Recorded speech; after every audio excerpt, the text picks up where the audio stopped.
'కలియుగం 2064' 1 hour 50 minutes run టైమ్‌తో థియేటర్స్‌లో release అయ్యి ప్రెజెంట్ 'ఆహాలో' స్ట్రీమ్ అవుతుంది తెలుగులో. ఇక చూసాక నాకైతే ఒక గంటంపావు ఇలా ఇంట్రెస్టింగ్‌గా సాగింది. థ్రిల్లింగ్‌గా అండ్ ఒక ట్విస్ట్ కూడా బావుంది ఆ టైంలో. ఇక చివరి అరగంటని ఇంకొంచెం బెటర్‌గా హ్యాండిల్ చేసుంటే ఇంకా బావున్ను.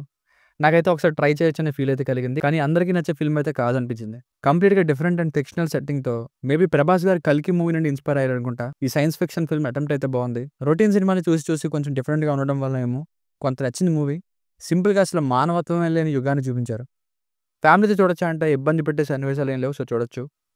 ఇక స్టోరీ లైన్ వచ్చేసి థర్డ్ వరల్డ్ వార్ తర్వాత మొత్తం నాశనం అయ్యి తిండి లేని టైంలో అణగతొక్కగలిగే మనుషులందరూ రెసిడెంట్స్ గాను అండ్ పాపం చేతకాని వాళ్ళందరూ లిబరేటర్స్ గాను ఈ 2 గ్రూప్స్‌గా మారుతారు. అండ్ ఎలా అయినా ఆహారం మరియు నీరు కోసం ఈ లిబరేటర్స్ ఈ రెసిడెంట్స్ ఉండే చోటుకి వెళ్ళాలి అనుకుంటారు. అయితే ఏం జరిగింది?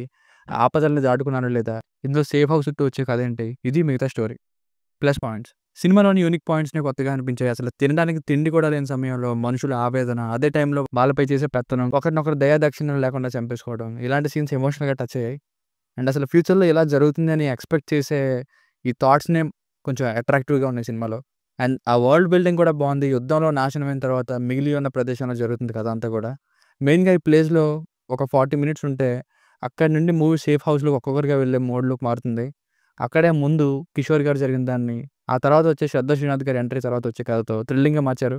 అసలు వాళ్ళు ఏం తింటున్నారు? ఎక్కడ ఉంటున్నారు? రెసిడెంట్స్ దగ్గరికి ఎలా వెళ్ళాలనుకుంటున్నారు? దారేది? ఇలా ఈ విషయాలన్నీ బావున్నాయి. ఆకలికి తినే కాలం పోయి కనిపించినంత తినే కాలాన్ని భలే చూపించారు. 1, 2 చోట్ల విజువల్స్ తేడాగా ఉన్నా గానీ విజువల్లీ బావుంది మూవీ. హాలీవుడ్ ఫిల్మ్ ఫ్లేవర్ వచ్చింది. మ్యూజిక్ కూడా బావుంది బ్యాక్‌గ్రౌండ్‌లో. Minus points. అందరికీ నచ్చే సినిమా కాదు. అండ్ డీటెయిలింగ్ ఏముండదు. డైరెక్ట్‌గా సాయి కుమార్ గారి వాయిస్ ఓవర్ నరేషన్ తర్వాత మధ్యలో నుండి స్టార్ట్ అవుతున్న ఫీలింగ్ వస్తుంది. ఎలా అంటే ఒక గేము అందరూ ఒకరినొకరు చంపుకొని బ్రతకాలన్నట్టుగా. ఇంకా సినిమా స్టార్టింగ్ నుండి ఇంట్రెస్టింగ్‌గా సాగిన కొన్ని విషయాలు అర్థం కావు. ఎందుకంటే ఆ క్లారిటీని ఇవ్వలేదు. ఇంకా ఫ్యూచర్ ఇలానే ఉంటుందేమో అని మనం అనుకోవాలంతే. అలాగే ఇంకా లాస్ట్‌కి వెళ్తున్న కొద్దీ సేఫ్ హౌస్‌లో ఏం జరుగుతుందో అర్థమైనా కానీ స్లోగా ఇంట్రెస్ట్ తగ్గేలా ఉంటాయి ప్రొసీడింగ్స్. చీకటి గోడలో చీకటి చీల్చే కిరణాలంటూ చాప్టర్స్ లాగా చాలా చోట్ల నేమ్స్ వేస్తూ ఉంటారు. అన్ని సార్లు అక్కర్లేదనిపించింది. సో ఫైనల్‌గా మూవీ వర్డిక్ట్ ఏంటంటే డిఫరెంట్ అండ్ సైన్స్ ఫిక్షన్ సినిమాలు ఇష్టపడేవారు ఒకసారి ట్రై చేయొచ్చు. లేదు ఏమవుతుందసలు? ఏం చెప్పలేదేంటి సరిగ్గా? ఇలా ఉంటుందా అసలు అనుకునే వాళ్ళకి ఏం అనిపించకపోవచ్చు. It deserves a try for its honest attempt. దీనికి రేటింగ్ వచ్చేసి ఇది నా ఒపీనియన్ 2.755. మీకు గనుక నా వర్క్ నచ్చినట్లయితే మరిన్ని రివ్యూస్ కోసం మన ఛానెల్‌ని సబ్స్క్రైబ్ చేసుకోండి. Thank you.